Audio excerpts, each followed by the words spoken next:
Hello दोस्तों, मेरा नाम है राकेश। दोस्तों, आज की इस वीडियो में हम डिस्कस करने वाले हैं गोल्ड स्टोरेज लिमिट के बारे में। तो गोल्ड स्टोरेज लिमिट क्या है? सरकार ने घर पे सोना स्टोर करने के लिए भी एक लिमिट सेट कर दी है कि इस लिमिट के दायरे में ही आप घर पे गोल्ड को स्टोर कर सकते हैं। इसके ऊपर हुआ तो आप आंसरेबल हैं, इसके नीचे हुआ तो कोई टेंशन नहीं है।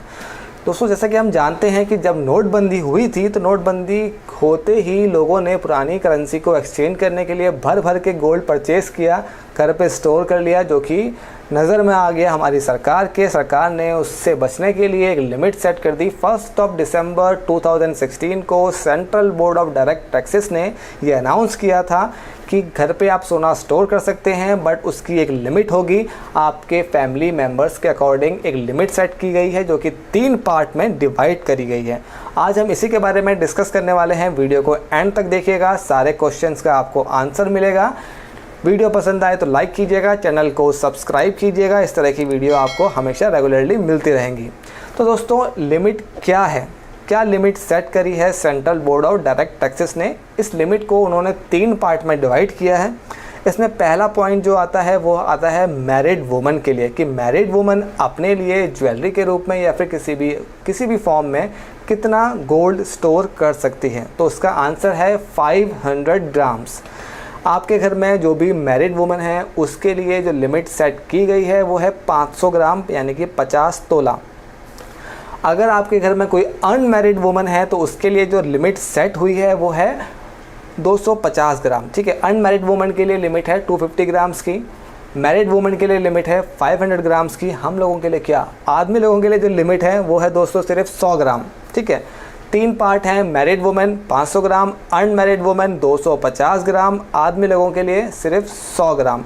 तो ये एक लिमिट सेट करी गई है कि आपके फैमिली मेम्बर्स के अकॉर्डिंग इतना सोना आप अपने घर में लीगली स्टोर कर सकते हैं, जिसके लिए कि आप आंसरेबल नहीं हैं। बट अगर इस लिमिट से ज़्यादा सोना आपके घर में है तो आपसे क्वेश्चन पूछा जा सकता है, अगर नहीं है तो कोई टेंशन नहीं।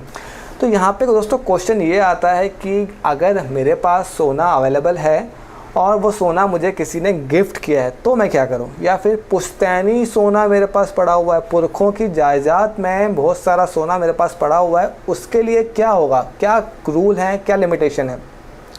इसका मैं आपको आंसर करता हूँ। अगर आपको गोल्ड किसी ने गिफ्ट किया हुआ है तो इसका क्या आंसर? इसका आंसर ये है कि इसके लिए आप आंसरेबल नहीं हैं, बट इनिशियली जिसने गोल्ड परचेज़ किया था आपको गिफ्ट करने के लिए वो आंसरेबल हो सकता है।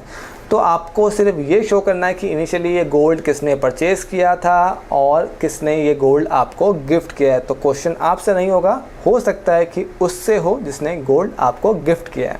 दूसरा पॉइंट यहाँ पे ये है कि अगर मेरे पास पुश्तैनी यानी कि ख़ानदानी कोई जेवर हैं या फिर बहुत सारा गोल्ड मेरे पास ख़ानदानी है, पुराने ज़माने से पड़ा हुआ है, तो उसके लिए क्या रूल है? तो उसके लिए मैं आपको बता देता हूँ। उसके लिए वैसे उन्होंने इसको लिमिट में नहीं रखा हुआ है। अगर आप इसके लिए एक वैलिड प्रूफ शो कर सकते हैं, तो कोई विल हो या फिर कुछ भी ऐसा हो जो कि आप उनको दिखा सके कि हाँ, ये जो ज्वेलरी है या फिर जो ये सोना है वो पुराने ज़माने से हमारे ख़ानदान के पास अवेलेबल है, तो उसके लिए आप आंसरेबल नहीं रहेंगे, उसके लिए आप सेफ़ हो जाएंगे। बट अगर आपके पास कोई भी इस तरह का प्रूफ नहीं है, कोई विल, कोई जायदाद, कोई किसी भी तरह का प्रूफ नहीं है, तो उसके लिए फिर सारा जो रिस्पॉन्सिबिलिटी है वो आती है फिर इनकम टैक्स डिपार्टमेंट के पास, कि वो इसको डिसाइड करेगी। वो आपका family status, family history, family background सारा कुछ अपने एंड से ढूंढने का ट्राई करेगी, सर्च करने का ट्राई करेगी और उसके अकॉर्डिंग डिसाइड करेगी कि जो आप उनको लिमिटेशन बता रहे हैं, कितना ग्राम सोना आपका पुश्तैनी है, क्या वो पॉसिबल है कि नहीं। अगर वो उनको लगता है कि हाँ प्रैक्टिकली पॉसिबल है तो आप सेफ़ हैं। अगर उनको लगता है कि यहाँ पे कुछ ना कुछ गड़बड़ है तो वो फिर आपसे फर्दर क्वेश्चंस कर सकते हैं। दोस्तों, यहाँ पे एक पॉइंट और है कि बहुत से लोग गोल्ड पर पैसा इन्वेस्ट करते हैं।